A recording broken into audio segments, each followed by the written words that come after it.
This summer, if you've been attending regularly or watching online, you know that we have spent a lot of time intentionally in Genesis. We really walked through the history of the early mothers and fathers of faith. And my hope is that in doing so, we not only expanded our biblical literacy, but we also were able to find connections in the lives and the experiences of the great matriarchs and patriarchs within our own lives and our own experiences, especially when it comes to our creation-creator relationships.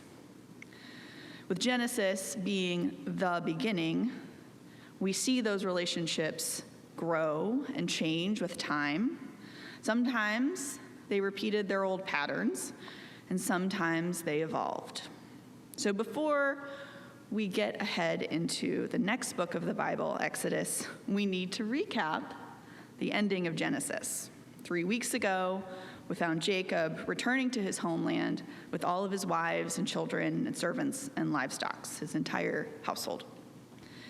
After he's had this beautiful reconciliation with his brother, his older brother Esau, hopefully whom you remember, the family settles there, and we begin the Joseph narrative, who is the son of Jacob.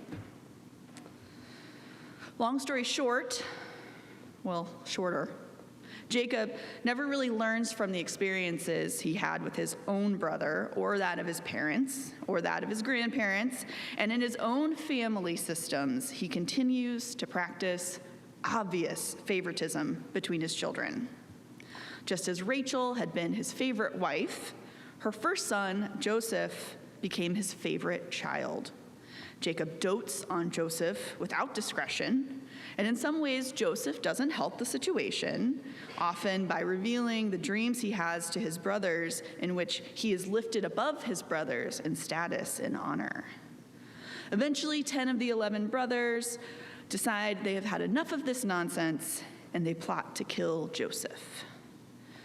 But at the last minute, instead, they end up selling him into slavery to traveling Ishmaelites. Remember Ishmael and his mother Hagar, the Egyptian slave of Abraham and Sarah, who was cast out into the wilderness earlier, but then rescued by God? Yes, these texts are meant to be built on and understood within one another. Thus, Joseph is now the one who is enslaved, and he is taken to Egypt.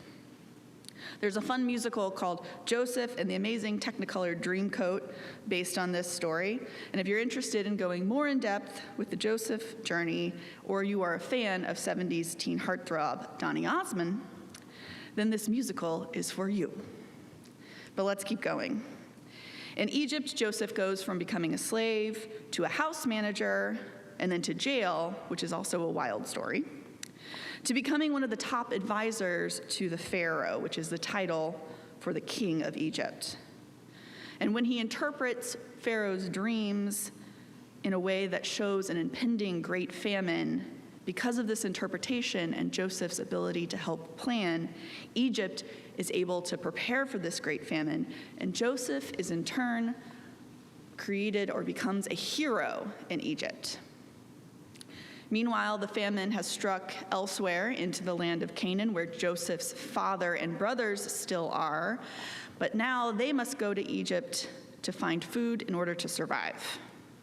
What they find is Joseph, who has become powerful, but they don't recognize him at first, and when he reveals himself, they have this big reconciliation, and eventually the entire household of Jacob, all the brothers, they move to Egypt.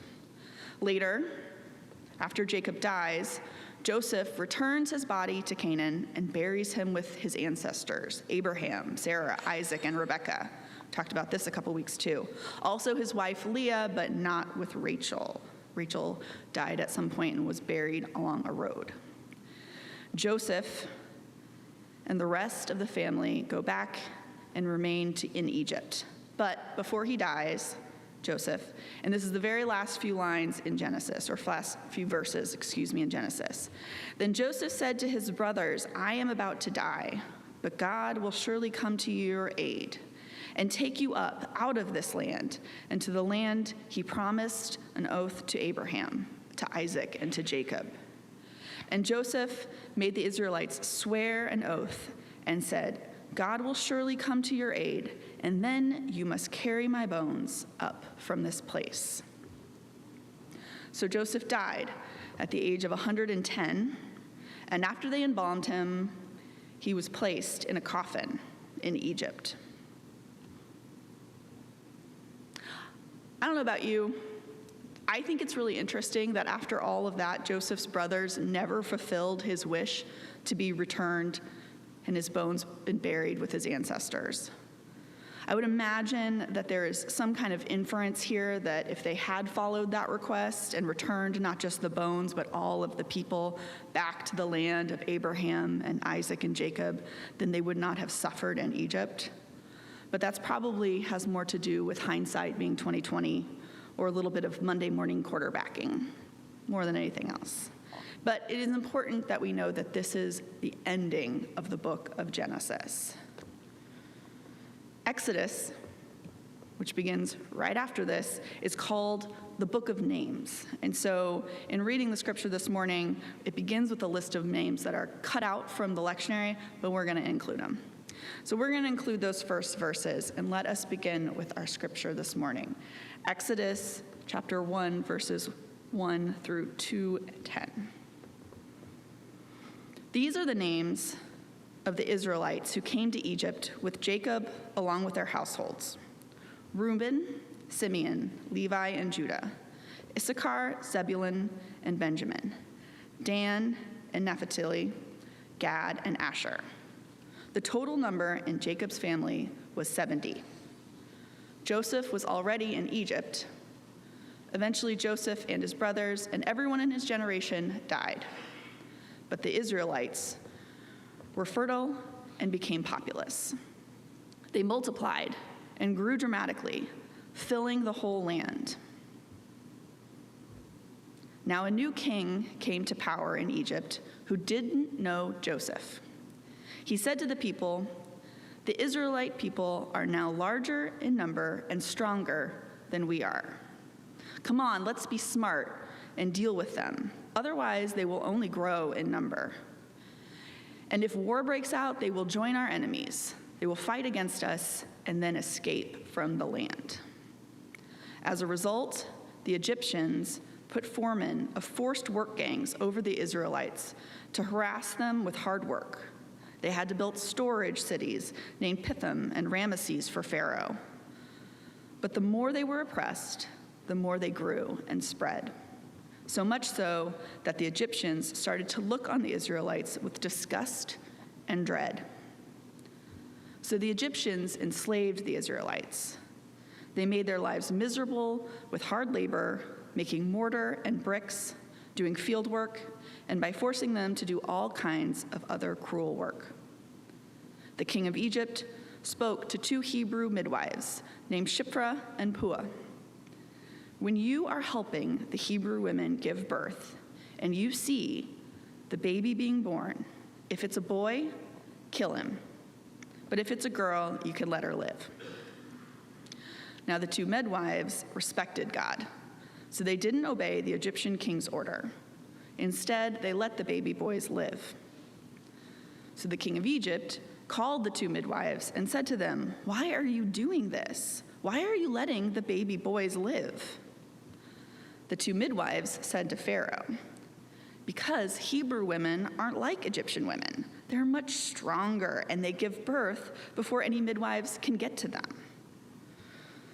So God treated the midwives well, and the people kept on multiplying and became very strong. And because the midwives respected God, God gave them households for their own. Then Pharaoh gave an order to all of his people: "Throw every baby boy born of the Hebrews into the Nile River, but you can let the girls live." Now a man from Levi's household married a Levite woman. The woman became pregnant and gave birth to a son. She saw that the baby was healthy and beautiful, so she hid him for 3 months. When she couldn't hide him any longer, she took a reed basket and sealed it up with black tar. She put the child in the basket and set the basket among the reeds at the riverbank. The baby's older sister stood and watched nearby to see what would happen. Then Pharaoh's daughter came down to bathe in the river. While her servants walked along beside the river, she saw the basket among the reeds, and she sent one of her servants to bring it to her. When she opened it, she saw the child, a boy who was crying, and she felt sorry for him. She said, "This must be one of the Hebrews' children." Then the baby's sister said to Pharaoh's daughter, "Would you like me to go and find one of the Hebrew women to nurse the child for you?" Pharaoh's daughter agreed, "Yes, do that." So the girl went and called the child's mother. Pharaoh's daughter said to her, "Take this child and nurse it for me, and I'll pay you for your work." So the woman took the child and nursed it. After the child had grown up, she brought him back to Pharaoh's daughter, who adopted him as her son. She named him Moses, because she said, "I pulled him out of the water." This is the word of God. Now a new king came to power in Egypt who did not know Joseph. I think that's such a key piece of all that comes to follow, and one of the key reasons that we have needed to be so intentional on this journey of learning the biblical text up to this point, because we know Joseph. But because Pharaoh didn't know Joseph, that meant that he didn't know Jacob, and he didn't know Isaac, and he didn't know Abraham, and he didn't know the faith or the power or the promises of their God. Those, as the saying goes, those who cannot learn from history are doomed to repeat it. He didn't know Joseph. He didn't know what Joseph had done for Egypt. He didn't know his God, who had told them that they would grow and flourish, which they have, only they're in the wrong place. Because now we see the promise coming to fruition to be fruitful and multiply. And when we had 70, now we don't have just a family anymore because they have grown into a nation of people. This marks a huge shift from a narrative about a family and a pod community and their inner factions and feudings to now we really have a people. And here's the place where we should be able to start understanding them as the children of Israel in the broader sense. Only they're in Egypt. And this is where the term Hebrew begins to be used to describe them. This is not so much a word of identity, but of disparagement. Hebrew, or apiru, is a term known all over the ancient Near East, which refers to any group of marginalized people who have no social standing, own no land, and are endlessly disrupted order the society. They disrupt society, or they're thought to, they're said to. They are low-class folk, and they are feared, excluded, and despised. So in some ways, although they have become the nation that God has promised, they also have lost their identity in Egypt as the children of Israel. And we find that it's out of Pharaoh's fear that he creates this new system of violence and oppression and sets it upon these people, which so often is exactly how all oppressive systems begin, but ultimately also become their own undoing. Think of the slave codes in the history of American slavery, where slave owners who were so afraid of slave rebellions that they outlawed things like learning how to read, having gatherings without a white person present, and in even some cases, sharing scriptures, including this one today. Oppression and violence are rationalized by those in power who are afraid of losing that power. So they double down. They double down on their cruelty, and from that, so often, resistance and struggle for justice is born. Those in power forge the tools of liberation from the fires of their own creating, the fires of fear. And those fires create people like Frederick Douglass, Sojourner Truth, and Harriet Tubman. I dare say that this narrative is not just a biblical truth, a historical truth, but perhaps also a universal truth. Because as it was said once a long time ago in a galaxy far, far away by rebel leader Princess Leia to an officer of the Empire on the Death Star, the more you tighten your grip, Tarkin, the more star systems will slip through your fingers. The choice of fear versus faith, or over faith, I should say, is one of destruction and ultimately failure. And oftentimes that comes from within. In this passage, we are getting the origin of the Moses story, like how we learn that Superman's parents placed him in a pod and sent him to Earth right before the destruction of Krypton. We need this background, the background of the Joseph's journey and of Pharaoh's fearful choices, and really the actions of these women here today to understand the later Exodus story, which in turn is the origins of the Passover story, which we recreate and are rooted in our communion sacraments as well.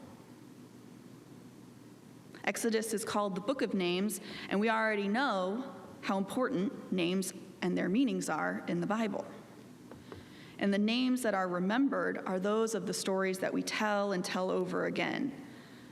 Even here, we're told the names of the two midwives, Shiphrah and Puah, and we learn their names before we really learn much about the Pharaoh. That's intentional, because they are the ones worth remembering. At first, he's only referred to as a king of Egypt, not by his title of Pharaoh, until later, and even then, we never really learn his actual name. That would be like describing a Twitter feud that happened a few years back between a leader of America and environmentalist Greta Thunberg. Greta and a president. That's how intentional this text is worded.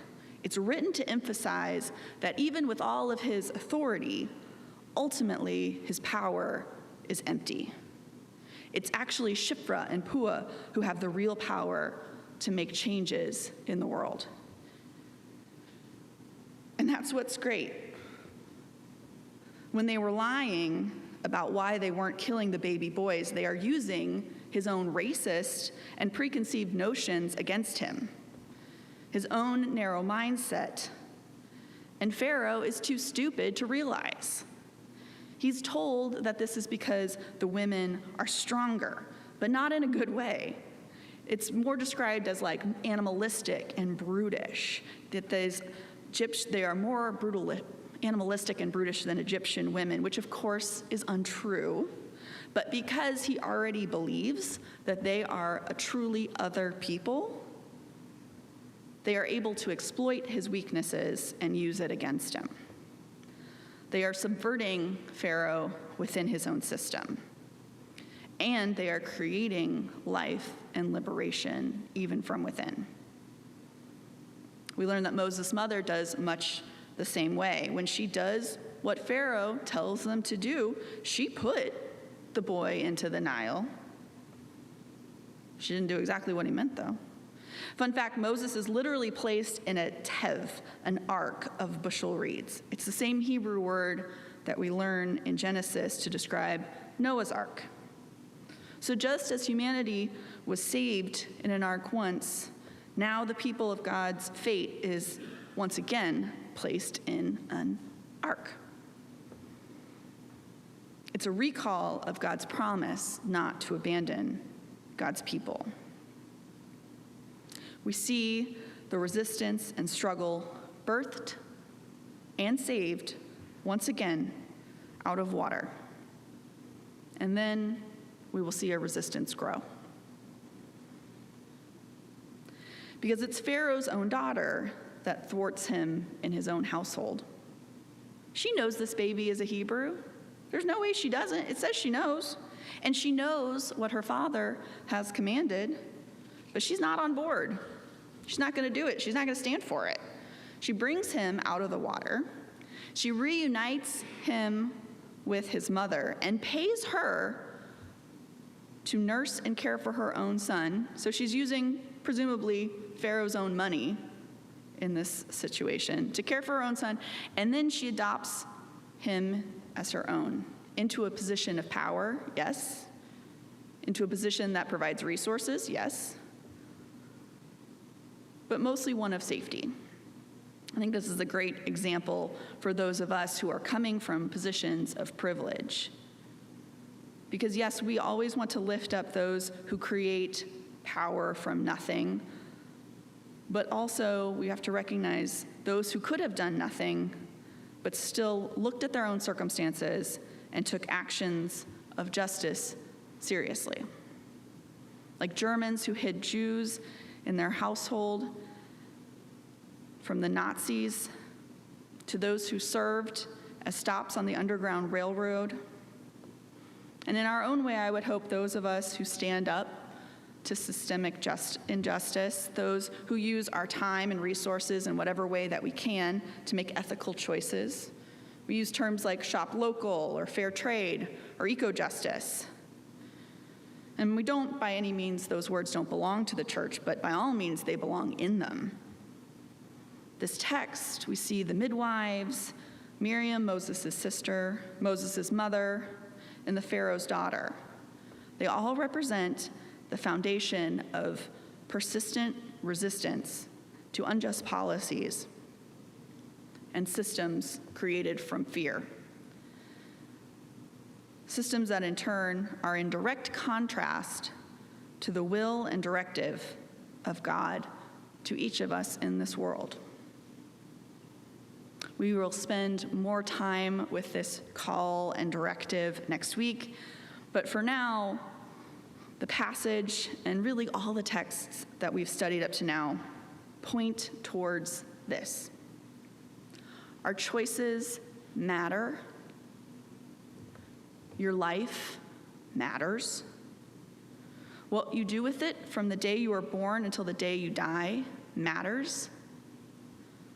Whatever our circumstances or positions are, from royalty to little sister, we have the opportunity to live into and use our positions, whatever they are, to dismantle racism, subvert oppressive power, and work for liberation and goodness in the world.